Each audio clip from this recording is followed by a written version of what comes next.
My name is Wesley Deeds III. I grew up fifth-generation Ivy League graduate, groomed by my father to be a businessman, to take over his company, groomed by my mother to be a gentleman. I was told where to stand and how to dress. What would you like for breakfast? Egg whites and oatmeal. Egg whites and oatmeal, and what I would be doing for the rest of my life. My life is perfect. Where's Madea when you need her, man? Yeah, not in this movie. No, she needs to be in this movie. No, I think she read the script. She's like, honey, you got to do this on your own. Good deeds. This ain't one of them. Man, boy. I'm going to go watch the children's play rather than being in this bullshit. Boy, tell you what, you take that dress off of Tyler Perry, that brother gets serious. I know. He gets a little too goddamn serious. Like, Damn. Man, like, relax, dude. Like, next time you get fitted for that suit, make sure you got some room in there to move around and breathe. Make sure you got some room to put some jokes in there, Yeah. or some humor or something. Something, man. yeah. I mean, look, I understand what he's trying to do. This is Tyler Perry trying to make a very traditional romantic drama. And I applaud him for that effort because he's doing it from the point of view that we hardly ever see a romantic drama done from, and that is with black leading actors. He's more of a comedian to people because of his Madea character. Now he'll do a walk on in his movie, you know, and walk through in there and be all serious and this is serious Tyler Perry, but that don't last for too long. Oh, you know? no. Oh, and the funny thing is that if you've never seen a Madea movie, and if this is like your introduction into Tyler Perry, you would never in a million years ever think that this guy had a single funny bone in his body. As soon as that movie starts, it immediately lets you know that, okay, this ain't going to be no comedy. This is going to be some serious drama for your mama. This is serious Perry. Yeah, serious. This is Tyler Perry. Yeah. This is apparently not set in the Tyler Perry universe where we have Madea. This is something totally different. Yeah. And with Tyler Perry being a guy who is very funny, I mean, very funny. I mean, Madea, I love that character. I love that creation. And that character is just genius. You know, it is. When you see it, you're actually watching something very magical because you forget that's a guy sometimes. And the thing with those movies is that there's something always engaging going on. No matter how bad or how over the top it is, you can't help but be engaged and just like it's like watching a really bad soap opera that you just don't want to you don't want to take your eyes off it. See, you hit it right there, man. No matter how bad a Tyler Perry movie is, when you walk in there's always a character that you hate. There's always a character that you want to see get revenge on that bad character. You want to see the comeuppance, you know? Exactly. You want to see the underdog rise, you know? Exactly. And here, you don't have that because Tyler Perry lacks the charisma to be a leading man because he's trying too hard. He really does. And man, you hit it right on the head. He is trying way too hard, trying to get like this drama down to where it's playing off as laughable. And the sad thing is that you could tell that the guy is really trying. Well, he plays a guy named Wesley Deeds. He's inherited this company from his dad who had a software company from a long time ago. He's the head son running it. His brother kind of works under him. His brother played by Brian White. Who's a complete whining asshole. Oh, yeah, Walter Deeds. And, you know, now this is what's funny about it. This is how hard Tyler Perry is trying to be non-offensive. I admire him. I admire what he was doing here, and this is what I wanted it to be.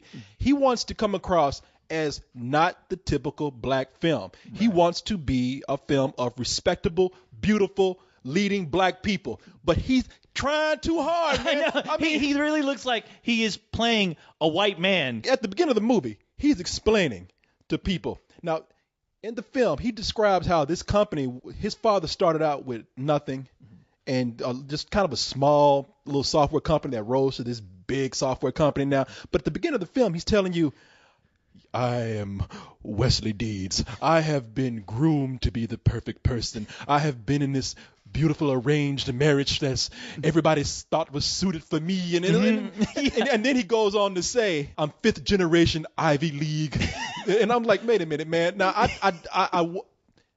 my respect to intelligent black people. Yes. Okay, and I'm not saying that there were not intelligent black people back in the day, but seriously, fifth generation Ivy League, your grandfather would have to like be the first guy. Yeah, to actually, I mean, what Ivy League are we talking about? Poison Ivy League? I know. It's like you're setting history there. When Lincoln freed the slaves, your grandfather must have immediately applied at Harvard and got in. And by the way, this is at the beginning of the movie where we get to see Tyler Perry taking a shower, looking like a goddamn R&B video. Oh, yeah. It's almost like a Tyler Perry cologne commercial. Yeah, my life is a lie, but I smell good. Yeah, right. Perry by Perry. If And then there's things when he goes to see his mother. He played by Felicia Rashad in the movie. Oh, Mrs. Huxtable. Yes. Mrs. Huxtable. Yeah, he goes to see his mother, and he sits there and he calls her things like, "Why, hello, mother. Good day, mother. How are you? Good day. I know. Join us for lunch, mother." Yeah, I know. It's like, who's he trying to be? Is it gonna be revealed that he's like Norman Bates or something? Because his mother, obviously, because you can tell from the get go, his mother has some kind of weird, strange power over him. Yeah. To where he is like talking to her like an uptight white guy. Yeah, even Thurston Howard would look at him and say, "Damn, loosen up, baby." And then you're introduced to Thandie Newton. Yes. Where she's pretty much playing the same role that Will Smith played in The Pursuit of Happiness. Yes, yeah, she is. Where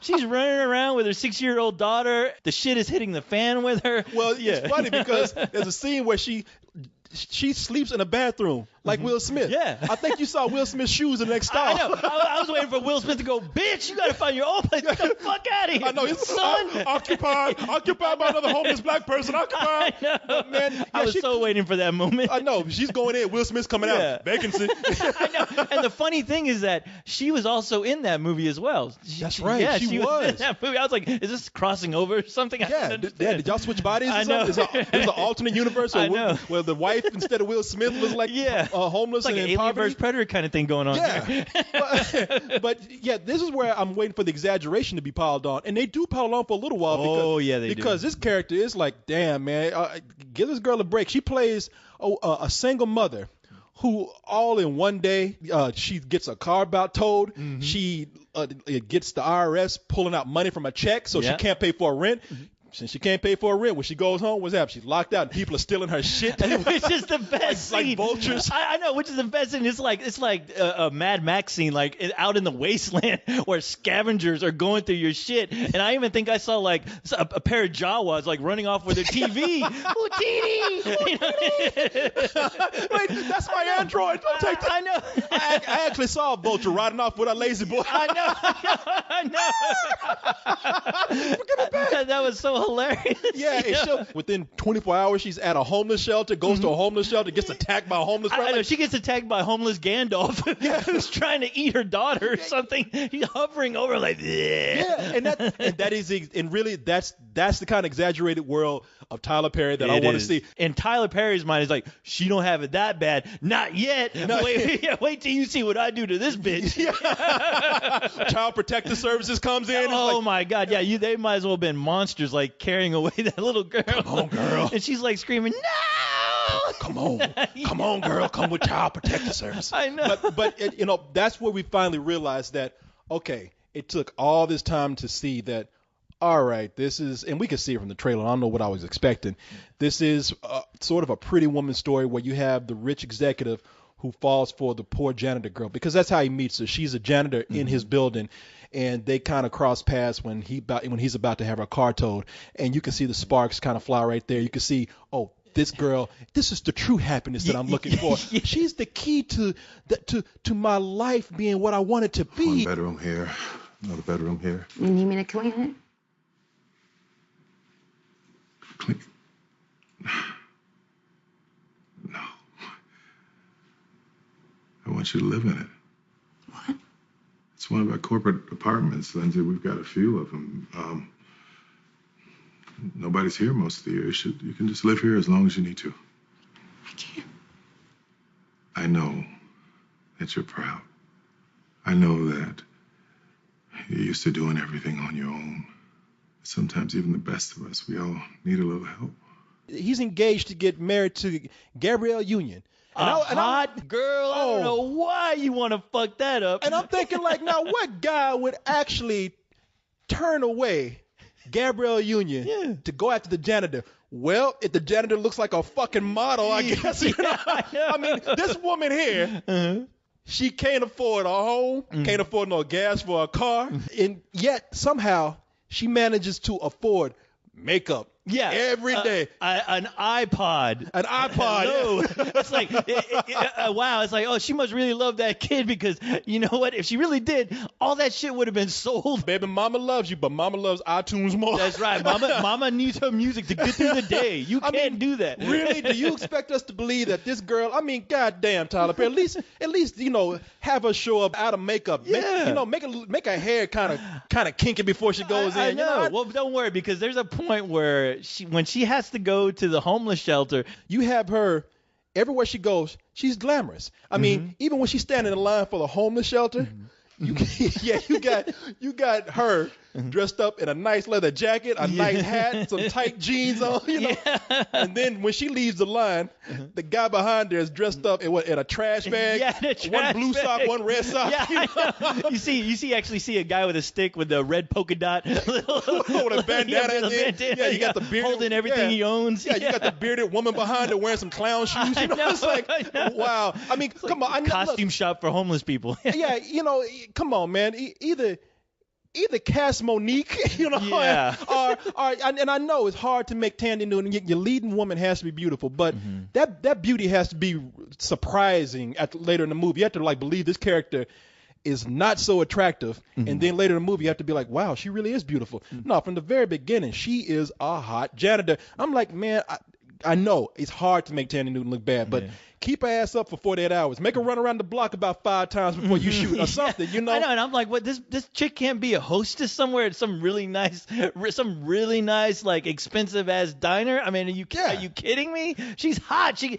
There's plenty of resources for somebody in her position to make a lot of money. There is no that girl would not be a janitor. Some rich guy in that office would at least have her ass hidden somewhere as a paid mistress. That's just how it is. You know how many normal people are losing work because of this? Damn. Yeah, they draw a mustache on or something. But I mean, you can't help when you notice these two when they eventually get together. You can already predict where this story is going to head. I mean, characters in this movie on the side are either wasted, underwritten, or overwritten because you have people like Brian White who plays his brother, just angry. Yeah. You know, the moment they pick him up, pissed the fuck off. Just not any other emotion for that character. There is no in between. Why you do me like this? Yeah. Man, I deserve this. Yeah. Dad never treated me good. I was always the bad son. Dad always liked you better than me. Mom loves you. Fuck off. I'm like, oh, dude, who is taking a shit on this guy's car every day? You know? I mean, yeah, he's so angry that his mother, even though he's a grown man, his mother has to take his car away, so he can't drive angry. I mean, this man is like almost 40 years old, can't have his car back. And his brother has to go pick him up. The moment we see him getting picked up, he's outside yelling at his wife, "Bitch, go on in, fucking track. Don't like you anyway. Fuck you." I know he was pulling a Chris Brown in every goddamn scene he was in. Where I was like, God damn, this dude's gonna beat the shit out of a woman. I'm Even scared. though there's a great scene with him in an elevator. Oh my God, and that scene in an elevator was like something straight out of Looney Tunes. You got other characters in there, like we said, Felicia Rashad. I mean, everybody's so one note. You got Felicia Rashad in there acting like she got about 5 popsicles up her ass. She's acting so cold, and you know. I know she shit snow. I mean, yeah. Her in the conflict between her and Brian White's character is just come on, you know. But the thing is, you're going to run this business into the ground.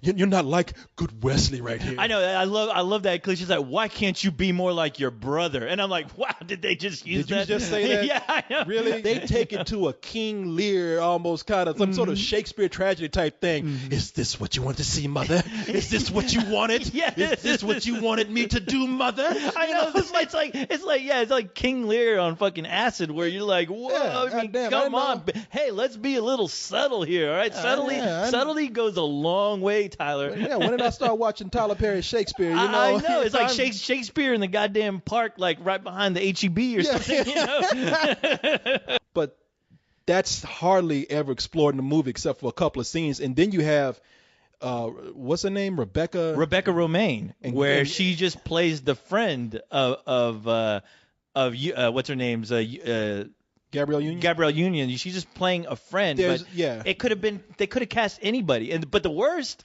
is Jamie Kennedy, who plays the absolute worst John Lovett's gay guy I've ever seen portrayed on film, to where he was playing a gay guy, but he was doing it. I was like, is he playing one of his characters from one of his canceled TV shows? Yeah. Because it's that bad. But he's barely he's in like in 2 scenes. Rebecca Romaine, is that her name? Yeah, Rebecca Romaine. Yeah, Yeah. she's in there. The only line that she's given and the only characterization that she's given is, "Oh, I care about my kids. I can't go a night without talking about my kids. Me talking about my kids is getting into the way of our friendship," and that lasts for about a minute. Yeah, you just In a club. repeated all her lines. Yeah, from beginning to end. That was it. That's it. That is it. But the biggest flaw in this movie is Tyler Perry trying to be a leading man. First of all, this is his version of trying to be a leading guy. People, if you could see me, I'm whipping glasses off right now. That's why every other movie, whenever something happens, them glasses fly off, boy. I know. That's it. I know. I was waiting for him to fly up in the sky with his red cape. Yeah, when he's going to take those glasses off You and a couldn't big old help T's that. going to be under his shirt. I know. Hey, Tyler, they already cast Superman. All right. Yeah, sorry. Yeah, Sorry. yeah. You ain't Clark Kent now. Yes. You know. Yeah. What do you think? Too late, Luthor. Yeah. Well, you think you're gonna take those glasses off and turn to Madea or something? Exactly. But, Yeah, I was hoping. But then he sits up there and every line he says like this. It's almost like he's thinking about his lines that he can't remember, so he's going to have to ad-lib it. Be very serious about it. And I'm like, come on, man, you got to take it up an octave a little bit. I mean, for your leading man to want you to have to obtain the girl, to capture the girl, to win over the girl, you have to like that guy, so that when he actually starts to feel pain because there's some conflict with him not being able to get that girl, you feel for him. And you never feel for him because he doesn't feel like a real character. No, you don't. I haven't seen every Tyler Perry movie. I've seen just about all of them, but I know I've missed a couple. And maybe in those films, he's doing a whole lot more. But to my recollection, this is the first time he's had to carry a whole film without an alter ego and without having to rely on different storylines pushing him more into the background. And he's playing it too safe. He's scared to let go. It's funny how you see people who, because this is what I said about Eddie Murphy. It's funny when you see people who are so comfortable being either in costume as a funny person or just being all out funny, when they have to come back and show a little bit of vulnerability or emotion, it's almost like they don't know how to do it. It's almost like they're scared to do it. They overcompensate by trying to be too suave, too smooth, too straight. Yeah. And Tyler Perry, if he's going to be a leading man, he's going to have to learn how to let go and find that middle ground. It's okay to be a leading man that can joke around. And I ain't gonna lie, we have fun in it. But oh yeah, you know what? It's like I said, when you go to a movie at midnight and it's a black movie, you can talk as loud as you want to. You might as well be at home in your living room. I know, and the thing about this movie in particular is that there's so much not going on that you almost need audience participation to make it worthwhile just sitting there. I mean, this is the first time in a long time I've had fun with just sitting with you watching all. I almost wish we could record the commentary. It is probably the greatest thing that happened with this movie tonight while we were sitting there watching it, and it's too bad we don't have that on record. You know what? To let everyone just hear it, because I'll tell you what, man. This is probably the most fun I've had at a movie, hanging out with you watching. It was. I mean, it was. I was gonna say, man, because we just didn't give a shit after a while. No. We just started. At first, it was kind of like we made a few comments and tried to not laugh too loud. But I was like, man, what the fuck are we doing? I know. It's like once we turned around and realized there's really nobody here except a 5 black chicks, we're sitting way the fuck up, and they're being 1,000 times louder than we are. Oh yeah, and they don't care. It was almost like they weren't even watching the movie. No. Besides the fucking girls in there in the back of me who were having a campfire, making s'mores and shit. I mean, they were doing anything but watching the movie. I think they had another TV set up back there. They just didn't have nowhere else to go. I think they were watching The View or something. But man, the reason why we were talking like it was our living room, because this is boring even by TV movie standards. Oh yeah. And I'm not saying this seriously. We're being snarky because we just want to be funny and it's late. But I really was rooting for Tyler Perry. There was a guy who, emailed me and said, and I think you heard him. I think you heard me when I read this email. He said, "I'm in the Ukraine. I want to show a black film that doesn't that shows just black people being people. You know that so we can get rid of all these preconceived notions of what black people like in America." And I was thinking, well, maybe when I saw the trailer for this, I was like, maybe this will be the movie. Maybe Tyler Perry will make it. And I looked at this and it's like. Ooh. It in a way it is, but not in a good way. But you know what, I think people in other countries would be like, yeah, black people, they are a little more professional than we thought they were, but fuck, why are they so boring? I know. So it's like the most boring Tyler Perry movie ever. I feel so sad that this movie is as flawed as it is not good filmmaking. I mean, even from the camera direction, there's a point where the camera's just swishing around like what'd you say? I thought the camera guy got lost. He's like, oh fuck, where am I supposed to be? The camera's zooming around San Francisco to where you get about every shot that you can every possible thing that you can do with a camera is done in this scene where it's trying to, I guess, establish that you're in San Francisco. It looked like the cinematographer panicked for a moment, like, fuck, where am I? It looked like the cinematographer rolled his fucking car over in the city, and that camera's going everywhere, zooming in, zooming out, close-ups to street signs that make no sense. That dialogue in this movie is terrible. It is. The music it's laughable. It's laughable. There's it's scenes so in laughable. here where the music is so melodramatic for certain scenes. It's not even for a drama anymore. It's like it's for a Godzilla film. No. What I love the most is that when as far as a technical aspect of a film, man, it is like Amateur Night at the Apollo when you're watching this. I mean, there's scenes where you hear like goddamn sounds of Halloween wind going by in the background during a scene where they're out in the middle of the country riding a motorcycle, and they have a scene where they stop to talk to each other, but in the background you can't help but laugh because you hear this. Oh yeah, there's a moment where like the worst sound effect. Where Tyler Perry's trying to talk to Tandy Newton, blow into the mic. Yeah. I'm engaged. What? I can't. I said I'm engaged. What? Yeah. Like a ghost almost went.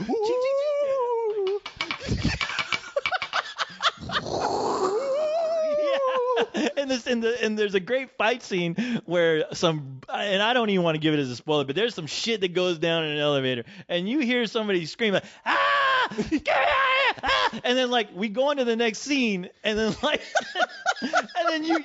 Out of nowhere, you hear the scream again. That's within the scene. And here's what's funny: like the scene changes, and then they transition over. It's like a crossfade to Tyler Perry sitting up there, just being very, very, very thoughtful, and you still hear in the background. The sound editing. I have to say, the sound editing is bad. I will give this movie some credit. Yeah. It's there are some scenes that are really beautiful to see. It takes place in San Francisco, and I guess it's hard to really make the city look bad, or to make it look big. They look like they're really trying to make that city look huge. No, but there's a lot of good shots of the city where it's just gorgeous, and there are very, very, very small moments where Tyler Perry almost brought it out, almost. Like he cracked his smile. He was hanging out with Tandy Newton. I was like, oh man, are you actually loosen up? And nope, he couldn't. Couldn't. Goes back. It's almost like he cracked a smile and he's like, oh sorry, I'm being. Whoops. I'm being really mad, am I? Slipped out of character there. But we have to mention a golden moment though, where Tandy Newton's is hanging out and she's jamming out, and Tyler Perry picks up the iPod and goes, "Who is this? 2PAC?" Yeah, that's right. This top act. Rich white people your age know who Tupac is. Oh, I know. Yeah, Ku Klux Klan members are listening to Tupac now. Bro, I know. It's like in the closet. Yeah. What the fuck is going on, man? I mean, you rich. I know you got about 5 TVs in the house. Surely you've seen Tupac at one time. You have a brother who is violently out of control. You can't tell me you never walked in his room and he wasn't jamming Tupac at some point. Your brother ain't that angry without having to listen to some rapper at some point. Yeah, exactly. And meanwhile, you walk into the movie like, oh, I'm too privileged to listen to that jungle music. This is crazy. By the way, people, okay, one day he don't know who Tupac is. 24 hours later, He's dancing Oh yeah. like that motherfucker just came out the club. That motherfucker got possessed by Tupac. Yeah, Tupac still writing shit because he possessed Tyler Perry. Yeah, and I loved it to where like he's like, oh, I'm a changed guy. It's casual Friday. And that motherfucker dressed up like he's going to school. Yeah. He's about, oh, I know about this Tupac now. I'm gonna go right back to high school. It's time for me to be cool. Yeah, come on, man. Come on, brother. Come on, man. Tyler Perry, come on, You man. know better than that, Tyler Tyler. Perry, man, come on. Where are your friends when you knew? Yeah, well, how come your friends aren't telling you this, Tyler? Dude, come on. I am your friend, Tyler Perry, bro. Exactly. I'm trying to We're tell your you. friend, yeah. I support you, man, and whatever you. Tyler Perry is one of my heroes, man. But you got to stop this shit. I know. Like I was saying, I don't mean to be snippy. I'm not trying to be mean.